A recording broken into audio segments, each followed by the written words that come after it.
We've always known it. Donald Trump was well aware of the insurrection that he led, radicalizing those to commit acts of terrorism against the United States government. We knew that he was aware of this insurrection attempt and what would happen. Now, we have more information proving that fact.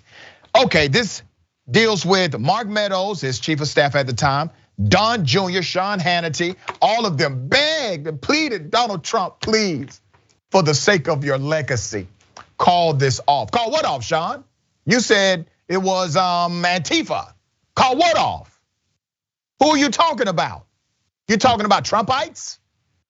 All right, Donald Trump Jr., Sean Hannity, Laura Ingraham all texted the former White House chief of staff, Mark Meadows, on January 6th. What did they text? They wanted to get the president to condemn and stop the violence at the Capitol. Wait a minute, but they were reporting, hey, these are patriots. They're just a little misguided here. All right, Representative Liz Cheney, vice chair of the House Select Committee, who's investigating the January 6th terrorist attack in the United States of America, read the message out loud at a committee meeting. Here it is. Quote, Mark, the president needs to tell people in the Capitol to go home. This is hurting all of us. He is destroying his legacy, Laura Ingraham wrote. Please get him on TV. Destroying everything you have accomplished, Brian Kilmeade texted.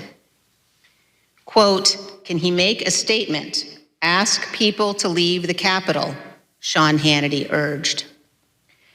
As the violence continued, one of the president's sons texted Mr. Meadows, quote, he's got to condemn this ASAP.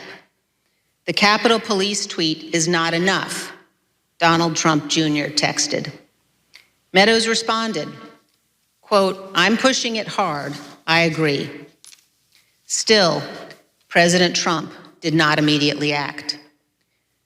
Donald Trump Jr. texted again and again, urging action by the president. Quote, we need an Oval Office address. He has to lead now. It has gone too far and gotten out of hand, end quote. But hours passed without necessary action by the president. These non-privileged texts are further evidence of President Trump's supreme dereliction of duty during those 187 minutes. Yeah, okay, I got more information. The messages were given to the committee by Mark Meadows. Mark Meadows gave it up, all right? On Monday, the committee recommended that Mark Meadows be charged with criminal contempt for ending his cooperation with its investigation.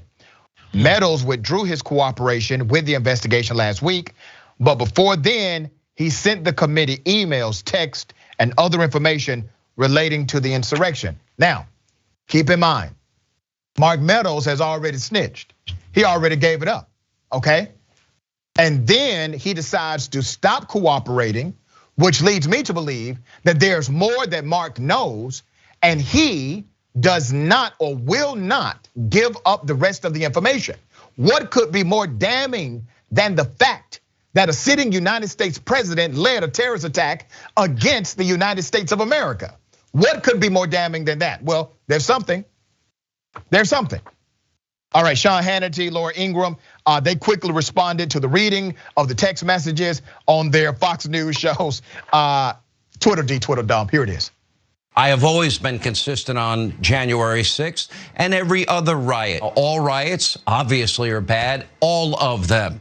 And on this program, we strongly condemn the violence on January 6th. Both publicly and privately, I said what I believe, that the breach of the Capitol on January 6th was a terrible thing. Crimes are committed. Some people were unfairly hounded and persecuted and prosecuted, but it was not an insurrection.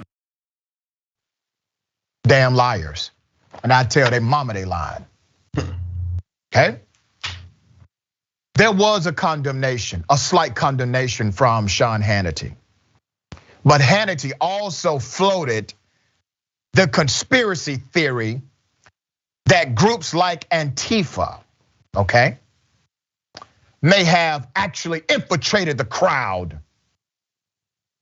Then we had the reports that groups like Antifa, other radical groups, I don't know the names of all of them, that they were there to cause trouble. Hannity said on his radio show, on his TV show, Hannity suggested that the bad actors could have been responsible for the chaos.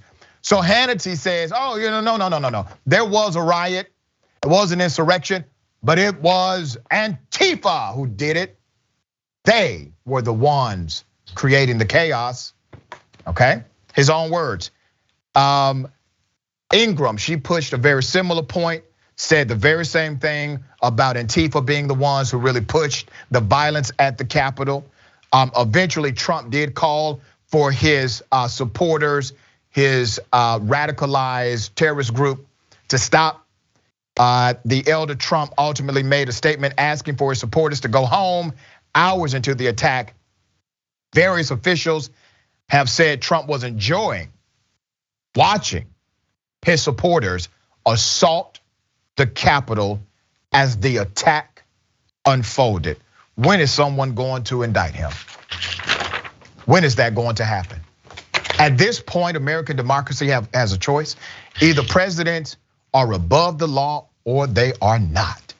Remember when Bill Clinton got impeached? Remember what that was for? And this guy gets nothing? Come on. Bain, thoughts?